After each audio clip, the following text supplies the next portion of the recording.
Hello friends, today I'm going to tell you a story which is based on true events.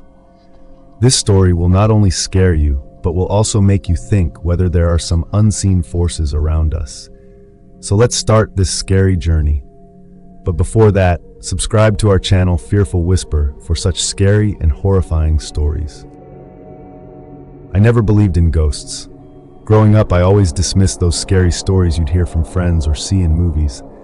But one night, years ago, changed everything for me. I still think about it, especially on cold, quiet nights when the wind rattles the windows. This is the story of how I ended up at Willow Creek Manor, one of the most terrifying experiences of my life.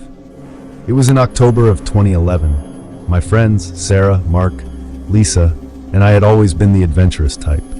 We were all in our mid-20s, bored with the usual weekend routine and looking for something new, something exciting. That's when Mark brought up Willow Creek Manor. He said it was an old, abandoned estate deep in the Appalachian Mountains. Rumor had it that the place was haunted and no one who went in ever stayed for long. I didn't buy it. I was the skeptic in the group, always the first to brush off ghost stories. But the others? They were all in, eager for the thrill. So, against my better judgment, I agreed to go with them, just to prove it was all nonsense. We arrived at the manor just as the sun dipped below the horizon, casting long, eerie shadows across the landscape. The house was massive, much bigger than I'd imagined. Ivy crawled up the crumbling stone walls, and the windows, what was left of them, were shattered. The place looked like something out of a horror movie, the kind that gives you goosebumps just by standing near it. I felt uneasy right from the start. The air around the manor was different, thick, like it was pressing down on us. But I didn't say anything. I wasn't about to let the others think I was scared. We made our way inside. The front door creaked open with a sound that cut through the silence like a knife. Inside, the air was stale, and everything was covered in a thick layer of dust. Furniture lay in pieces, and old portraits hung crooked on the walls. But what really got me were the smells. Mold, decay, and something else, something metallic. It was faint, but it was there. We split up to explore, each of us with a flashlight. I stayed with Sarah, and we ventured deeper into the house while Mark and Lisa went upstairs. The deeper we went, the colder it got. I remember my breath fogging in the beam of my flashlight, even though it wasn't that cold outside. Then we found the basement. I'll be honest, I didn't want to go down there. Something about that basement felt wrong. But Sarah was fearless. She laughed and started down the stairs without hesitation, and I followed, feeling the weight of every step. The basement was worse than I imagined. It was massive, with stone walls and low ceilings.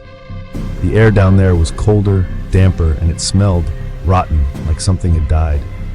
I wanted to leave, but Sarah kept going deeper, her flashlight scanning the walls. Then we saw it. In the far corner of the room, there was someone standing there. At first I thought it was just a shadow, maybe a trick of the light. But as we got closer, it became clear that it wasn't just a shadow.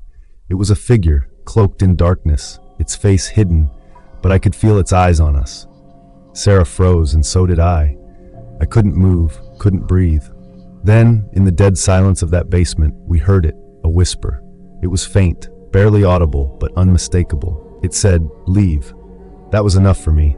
I grabbed Sarah's arm and pulled her back up the stairs as fast as I could. When we reached the top, we found Mark and Lisa, wide-eyed and pale. Before I could say anything, Mark said, "We need to go, now." None of us argued. We practically ran out of the house, not daring to look back. As soon as we were outside, we piled into the car and sped off, leaving Willow Creek Manor behind. Later, we compared notes. Mark and Lisa had heard the same whisper upstairs, and Lisa swore she saw something move in one of the mirrors. I still didn't believe in ghosts, not really. But whatever was in that house, it wasn't right. Something dark was there, and it didn't want us inside. I've never gone back to Willow Creek Manor, and I never will. I don't know what we encountered that night, but it left a mark on all of us. Sometimes late at night, I think I hear that same whisper, telling me to leave. And I don't need to be told twice. Believe me when I say, some places are better left undisturbed. Thank you for joining us on this terrifying journey. If you dare, hit that subscribe button and stay tuned for more chilling tales.